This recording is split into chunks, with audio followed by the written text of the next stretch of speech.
యేసుక్రీస్తు పరిశుద్ధ నామములో మరొక్కసారి మీ అందరికీ శుభములు తెలియజేస్తూ ఉన్నాను. మనం ధ్యానిస్తున్న అంశము యేసు రక్తంలోని శక్తి, యేసు రక్తం ద్వారా మనకు కలిగే లాభములు.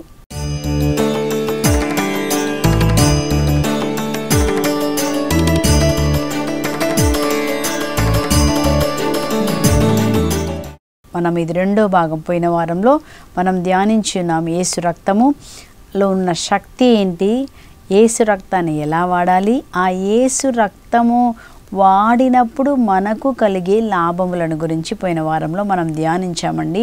మనం చదువుతున్నాం 1 కొరింథీ 1:18లో, మరి భ్రష్టులైపోతున్న వారికి సిలువను గురించిన మరణము అది అర్ధరహితము, కానీ నీకు నాకు అయితే రక్షించబడుతున్న నీకు నాకు యేసుక్రీస్తు యొక్క సిలువ మరణము శక్తి, మనకి శక్తి బలము. మన యొక్క శక్తి యేసు ప్రభు సిలువ మరణం ద్వారా దేవుడు మనకి రక్షణ, అన్ని విషయాల్లో మనకు విడుదలను కలుగచేశారు. కాబట్టి ఆ సిలువే మనకు శక్తి. అందుకోసమని 40 రోజులు మనం ఎక్కువగా సిలువను గురించి మనం ధ్యానిస్తూ ఉంటామండి. సిలువలో యేసు ప్రభు ఏం చేశారు, దాని ద్వారా మనకేం లాభాలు కలిగాయి, ఆ లాభాలు మనం ఎలా పొందుకోవాలి, దాని గురించి మనం ఎక్కువగా ధ్యానించినప్పుడు మనకు విడుదలలు, స్వస్థతలు కలుగుతాయి. పోయిన వారంలో మనం నేర్చుకున్నాము. మరి యేసు రక్తం ద్వారా కలిగే 2 లాభాల గురించి నేర్చుకొని దాన్ని ఎలా వాడాలో మనం నేర్చుకున్నామండి. పోయిన వారంలో మనం ఏం చూసామంటే యేసు రక్తం ద్వారా మన పాపములు మన్నించబడతాయి. మనము ఎప్పుడు మన్నించబడతాయి, మనం పాపి దేవా మీ పాపాలు మీరు ఒప్పుకొనొచ్చో దేవుడు నమ్మదగినవాడు. కాబట్టి ఎప్పుడైతే నా పాపాలు మన్నించండి అని ఒప్పుకున్న ప్రతిసారి నీ పాపమంతా శుద్ధి చేయబడి మళ్ళీ మనం నీతిమంతులుగా మార్చబడతాము. అది మనం నేర్చుకున్నాము. రెండోదిగా మనం నేర్చుకున్నాము యేసు రక్తం ద్వారా మనము నీతిమంతులుగా దేవుని ముందు తీర్చబడ్డాము. ఈరోజు మనం ఎవరమంటే దేవుని నీతి. నీవు నేను ఎవరు యేసుక్రీస్తులో అంటే మనము దేవుని నీతి. ఈ మాట మీరు ఎప్పుడు మర్చిపోకూడదు. సాతానుడిది నువ్వు పాపి, నిజమే నేను పాపం చేశాను, కానీ యేసు రక్తం నన్ను కడిగింది అని మనం ఎప్పుడైతే చెప్తామో ఆ పాప అపరాధ భావం నుంచి మనం బయటికి రావాలండి.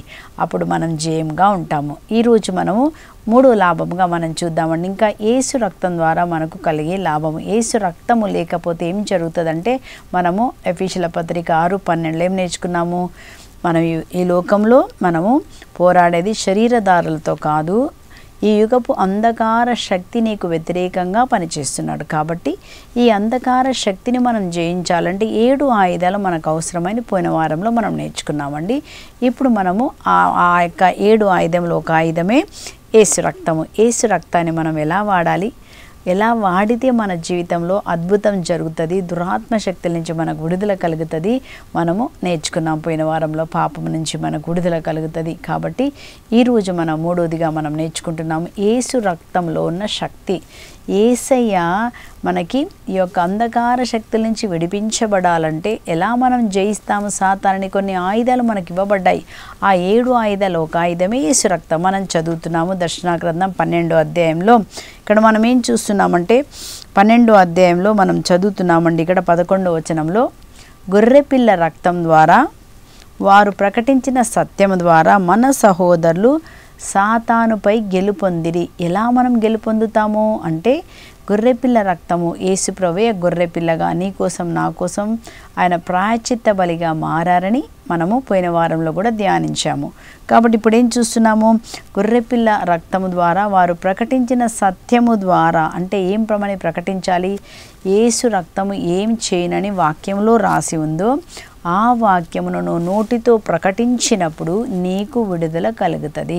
మనం దేవుని వాక్యమును నోటితో మనం ఒప్పుకోవాలి. యేసు ప్రభు నీ కోసం సిలువలో ఏం చేశారని నువ్వు నోటితో చెప్పినప్పుడు ఏం జరుగుతుందంటే మనకి ఆ లాభం దొరుకుతుంది. కాబట్టి మనకి ఈరోజు సాతానుపై జయం పొందాలంటే ఒకటి యేసు రక్తము, రెండోదిగా ఇక్కడ మనం చదువుతున్నాము వారు ప్రకటించిన సత్యము. సత్యం ఏంటంటే యేసు ప్రభు నా పాపాల కొరకు ఆయన మరణించి నన్ను నీతిమంతులుగా మార్చారు, యేసయ్య నా రక్షకుడు అని నేను ఒప్పుకుంటున్నాను చెప్పినప్పుడు ఆ రక్తం నీ కోసం నా కోసం శుద్ధి చేస్తుందండి.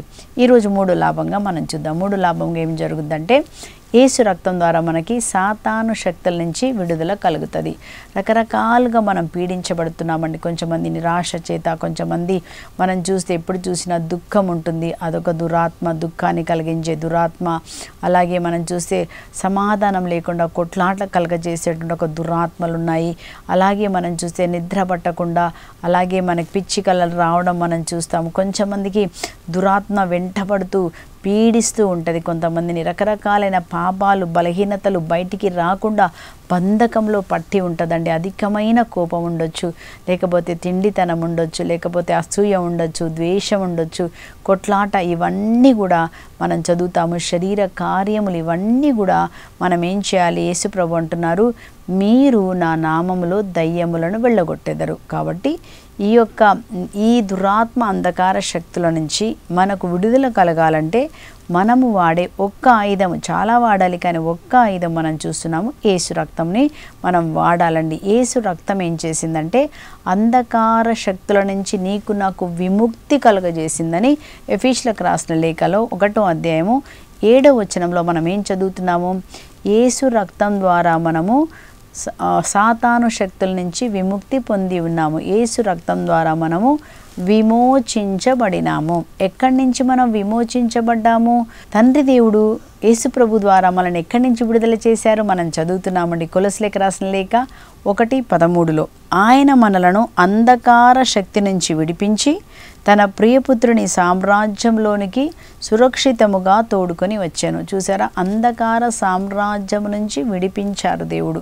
ఎక్కడి నుంచి విడిపించారు? అంధకార సామ్రాజ్యం నుంచి విడిపించి యేసుక్రీస్తు రాజ్యంలోనికి మనల్ని తీసుకొని వచ్చారు. 2 రకాలైన రాజ్యాలు, ఒకటి అంధకార శక్తి, ఒకటి దేవుని రాజ్యం. కాబట్టి యేసు రక్తాన్ని వెలగా చెల్లించి నిన్ను నన్ను కొని ఆ సాతాను చేతిలో నుంచి నిన్ను నన్ను విడిపించింది. ఏంటంటే నీ కొరకు నా కొరకు వెళ్ళగా ఏమి అర్పించబడింది మనం చదువుతున్నాము. 1 పేతురు 1వ అధ్యాయం 18లో మనం చదువుతున్నాము, మీ పూర్వుల నుండి మీకు లభించిన నిరుపయోగమైన జీవితము నుండి మీకు విముక్తి కలగచేయటకు నేను విడిపించుటకు మీకు ఏమి అర్పించబడినో అది కాలక్రమంలో విలువ కోల్పోయే వెండి బంగారం వంటిది కాదంట.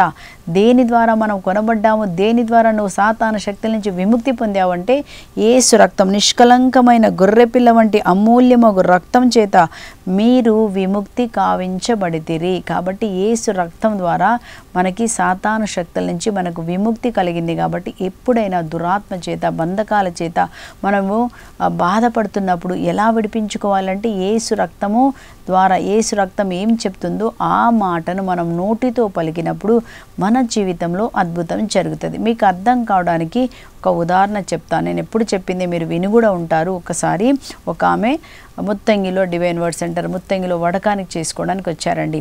వచ్చినప్పుడు ఆమెకున్న సమస్య ఏంటంటే, మరి మొదటిసారి ఆమె గర్భం ధరించినప్పుడు ఆమె గర్భంలో ఉన్నటువంటి మరి 4వ నెల నిండగానే ఒక రాత్రి కాలంలో ఒక నల్లటి ఆకారం వచ్చి ఆమె గర్భంలో ఉన్నటువంటి బిడ్డను పిసికి చంపేదంట.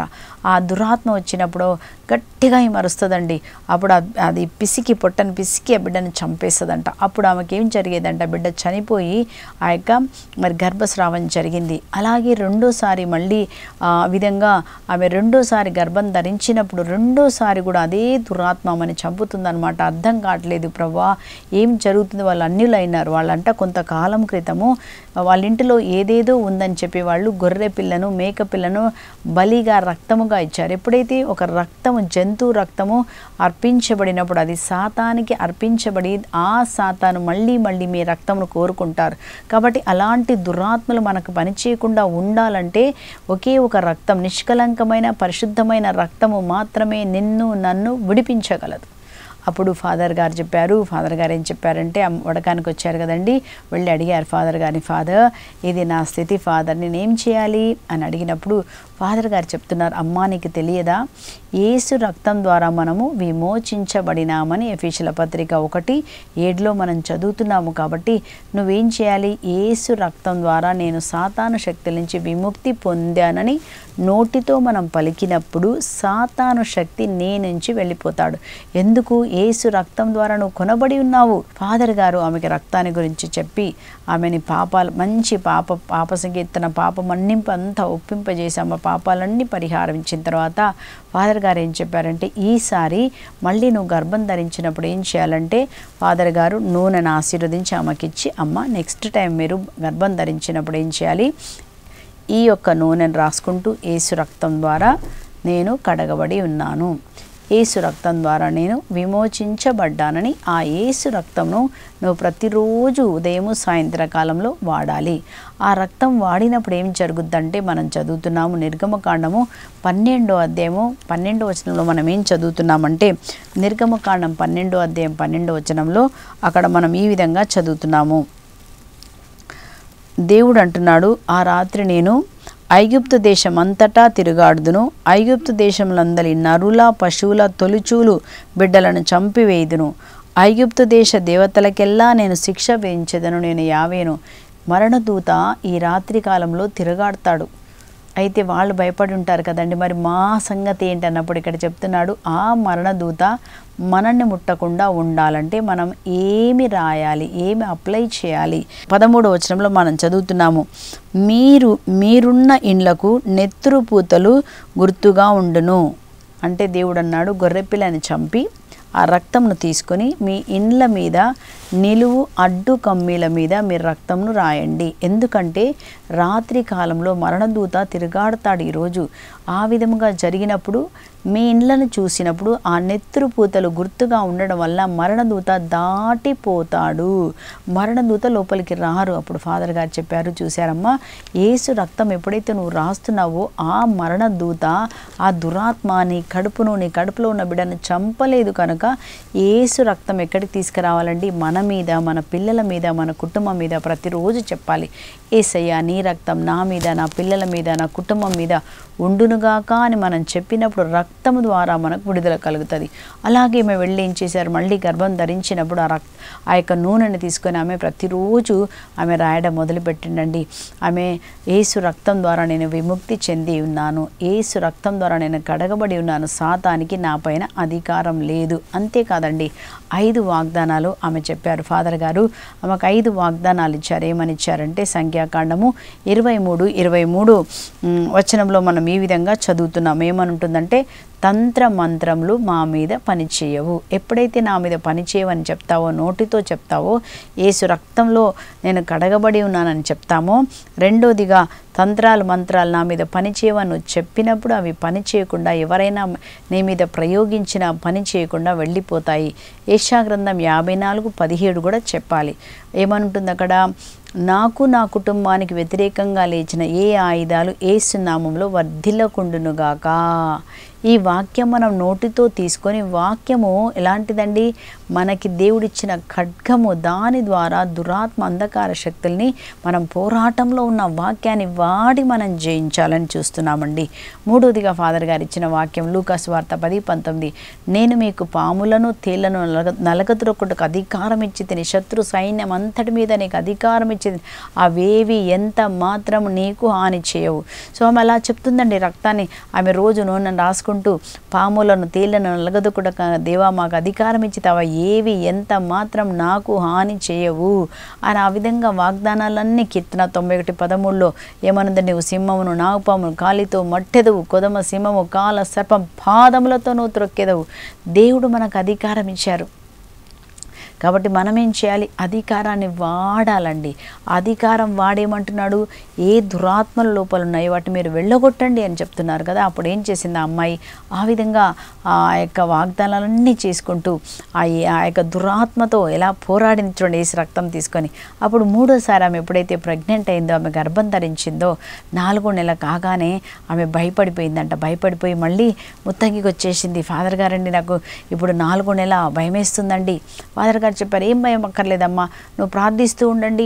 అలాగే ఏం చేశారు, ఆమె వడకంలో పాల్గొంటుంటూ అందరు స్తుతించి ఆరాధించేటప్పుడు ఆమె కింద పడిపోయి ఆమెలో ఉన్న దురాత్మ మాట్లాడుతుందంటే, ఏమే నాకు కావాలి, ఈమె ఈ రక్తం నాకు కావాలి అని మాట్లాడుతున్నప్పుడు ఫాదర్ గారిని పిలిచారనమాట. ఫాదర్ గారు పిలిచి చెప్పారు, ఈమె యేసు రక్తంలో కొనబడిన బిడ్డ, సాతాను ఈ బిడ్డపై నీకు అధికారం లేదు. యేసు ఇచ్చిన అధికారంతో నేను ఆజ్ఞాపిస్తున్నాను, యేసు నామములో బిడ్డను వదిలి వెళ్ళి పో.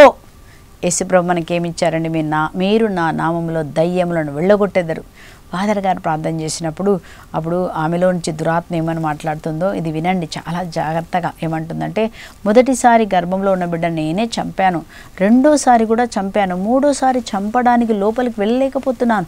ఆమె యేసు రక్తమే జయము, యేసు రక్తమే జయము, యేసు రక్తం ద్వారా నేను విమోచించబడ్డానని ఆ రక్తాన్ని పెట్టింది. ఆ రక్తం దాటి నేను లోపలికి వెళ్ళలేకపోతున్నాను, అది తీసేయమని చెప్పండి.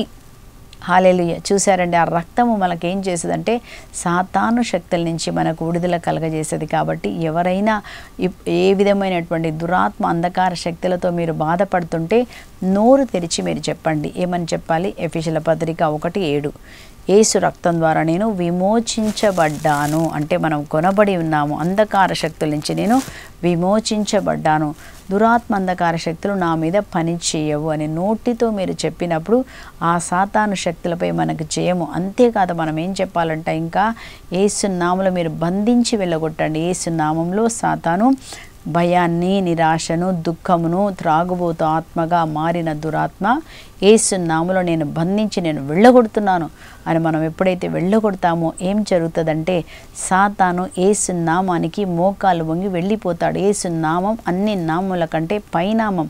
ఆ నామములో తప్ప రక్షించే నామం ఇంకెవరికి ఇవ్వబడలేదని అపోస్తుల కార్యం 4:12 మనం చదువుతున్నాము. కనుక ఆ యేసయ్య నామం ద్వారా మనకు సాతాను శక్తులపై జయం కలిగి ఉందండి.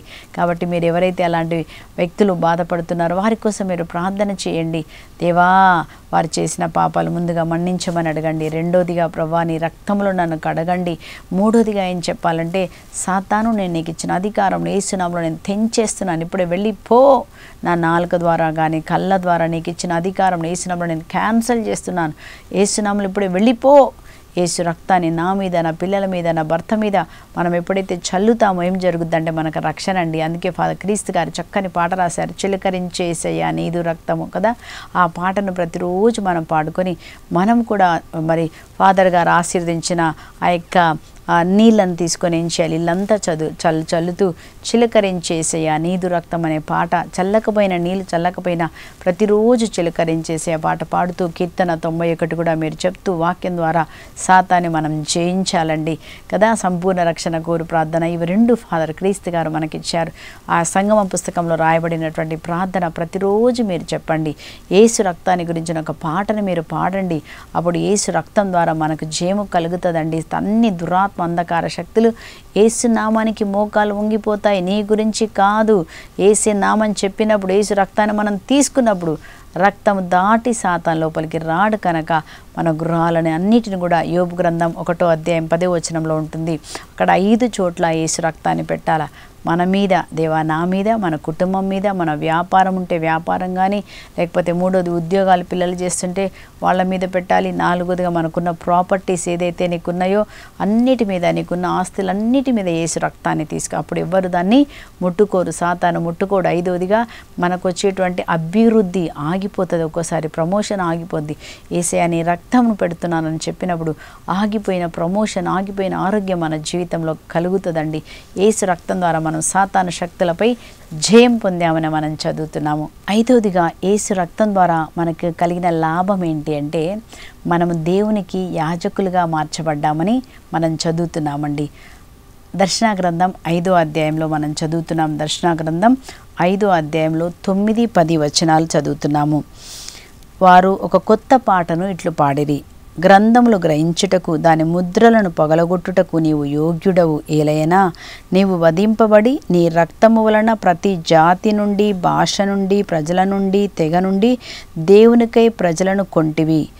మన దేవుని సేవించుటకు వారిని ఒక రాజ్యముగాను యాజకులుగాను చేసితివి. చూసారండి, దేవుడంట యేసు రక్తం ద్వారా, యేసు ఏం చేశారండి, తన రక్తం ద్వారా ప్రతి జాతి నుండి ప్రజలను కొని దేవునికి యాజకులుగా, రాజ్యరికపు గురుకులముగా మనం మార్చబడ్డాం. యాజకులు ఏం చేస్తారండి, ఒకటి దేవునికి సేవ చేస్తారు, రెండోది ప్రజల తరపున విజ్ఞాపన చేస్తారు. కాబట్టి మనమందరం కూడా దేవుని స్తుతించి ఆరాధించాలి. దేవునికి సేవ చేయడం అంటే నువ్వు దేవుని స్తుతించి ఆరాధించడానికి దేవుడు నిన్ను నన్ను ఒక యాజకుడిగా ఆయన మార్చారు. మార్చి ఉన్నారండి. ఆయన కృప ఎంత గొప్పది కదా. కాబట్టి రోజు నీవు నేను ఆరాధిస్తున్నామంటే యేసు రక్తం ద్వారా మనము రాజులుగా, రాజరికపు గురుకుల రాజులు ఏం చేస్తారు? పరిపాలిస్తారు. మనము కూడా పరిపాలించే వారిగా తలలాగానే దేవుడు మనల్ని ఉంచుతారండి. యేసు రక్తం ద్వారా కలిగే 5వ లాభాన్ని మనము ధ్యానిస్తాము. యేసు రక్తం ద్వారా మనకి నిత్య జీవము కలుగును. యోహాను సువార్త 5వ అధ్యాయము 53, 54. యేసు వారికి ఏం చెప్తున్నారంటే, మీరు మనుష్య కుమారుని శరీరమును భుజించి ఆయన రక్తమును త్రాగితేనే తప్ప మీలో జీవము ఉండదని నిశ్చయముగా చెప్పుచున్నాను. నా శరీరమును భుజించి నా రక్తమును పానము చేయువాడు నిత్య జీవము పొందును, నేను అతనిని అంతిమ దినమున లేపుదును. చూసారండి, యేసు రక్తము మనకేం చేస్తుందంట? నీకు నాకు నిత్య జీవం ప్రసాదిస్తుంది. మనందరం అదే అడుగుతున్నాం, ప్రభువా నిత్యత్వం మనం పరలోకంలో దేవునితో ఉండాలని యేసు ప్రభు శిలువలో మరణించారండి. ఈ లోకంలో జీవితం కొన్ని రోజులే, నిత్యత్వంలోకి మనం వెళ్ళాలండి. కాబట్టి ఏం చేయాలి? ప్రతిరోజు మనము యేసు ప్రభు యొక్క శరీర రక్తంలో మనం పాల్గొన్నప్పుడు మనకి నిత్య జీవము దొరికి నిత్య నరకాగ్ని నుంచి మనము తప్పించబడతాం. అందుకే ప్రతిరోజు మనం ఏం చేస్తామండి? దివ్య బలి పూజలు కథోలిక సంఘంలో మనకిచ్చినటువంటి ఆశీర్వాదం, దివ్య బలి పూజలో పాల్గొని యేసు రక్త శరీరంలో మనం తీసుకున్నప్పుడు ఆయన శరీరం మన శరీరంలో, ఆయన రక్తం మన రక్తంలో కలుస్తుంది. 1 కొరింథీ 6:10 మనం చదువుతాము. ఆధ్యాత్మికంగా దేవునితో మనం ఒక్కటిగా మార్చబడే ఆ సమయం యేసు మనము ఒకటిగా ఉంటామండి. యేసు మనలో ఉంటారు. కాబట్టి ఆ కృప మనకు దొరకాలంటే యేసు రక్తం ద్వారా జరుగుతుంది. కనుక ప్రతిరోజు యేసు ప్రభు శరీర రక్తములను మనము తీసుకుందాము. యేసు రక్తం ద్వారా కలిగే 6వ లాభాన్ని మనం చూద్దామండి. యేసు రక్తము మనకేం చేస్తుందంటే, ఇక్కడ మనం చదువుతున్నాం, మనకు విజ్ఞాపన చేసే రక్తం అని. ఏప్రిల్ పత్రిక 12:24 కొత్త నిబంధనకు మధ్యవర్తి అయిన యేసు వద్దకును ఏబేలు రక్తము కంటే ఉత్తమ విధముగా మొరపెట్టు ప్రోక్షణ రక్తము దగ్గర కంటే యేసు రక్తము నీ కోసం నా కోసం మొరపెడుతుంది. ఏమని మొరపెడుతుంది? మనం ఎప్పుడైతే దేవా నేను పాపం చేశాను అని చెప్పినప్పుడు అప్పుడు సాతాను అంటదంట, కాదు ఈమె ప్రార్థన ఆలకించబడదు, ఈమె పాపి అన్నప్పుడు యేసు రక్తము మన కోసం మాట్లాడుతుంది. ఏమంటే యేసు ప్రభు చెప్తారంట 1 యోహాను 2:1 నిజమే లూసి పాపి, కానీ నా రక్తము తండ్రి, ఇదిగో నా రక్తం ద్వారా బిడ్డ పాపముల నేను మన్నించాను, ఆమె కొరకు నేను మరణించాను అని చెప్పినప్పుడు ఆ రక్తం ఆ విధంగా మొరపెట్టి మన నీతిమంతులుగా చేస్తుంది. 7వదిగా మనం చూస్తున్నాం, 7వ లాభం యేసు రక్తం ద్వారా మనకు కలిగేది ఏంటి అంటే, యేసు రక్తము యేసు రక్తం ద్వారా మనం పరలోకానికి పోయే మార్గము మనకు తెరవబడిందండి. మనము ఎక్కడికి వెళ్ళొచ్చు? పరలోకానికి నేరుగా మనం వెళ్ళొచ్చు అంట. ఆ ఆశీర్వాదం ఇంతకుముందు లేదండి, కానీ ఇప్పుడు మనకు దొరికింది. ఏప్రిల్ పత్రిక 10వ అధ్యాయంలో మనం చూస్తున్నాం 19వ వచనంలో ఈ విధముగా చదువుతున్నాము, యేసు రక్తము వలన పవిత్ర స్థలమున ప్రవేశించుదమని మనకు నమ్మకము కలదు. తన శరీరమును తెర ద్వారా సజీవము కొత్త మార్గమును మన కొరకు ఆయన ఏర్పరిచారు. పాత నిబంధనలో ఎవరు కూడా అతి పరిశుద్ధ స్థలంలోకి వెళ్ళలేరు, కానీ మనం యేసు రక్తం ద్వారా మనమందరం కూడా పరలోకానికి నేరుగా వెళ్ళి మనం ఎక్కడికి వెళ్ళొచ్చండి?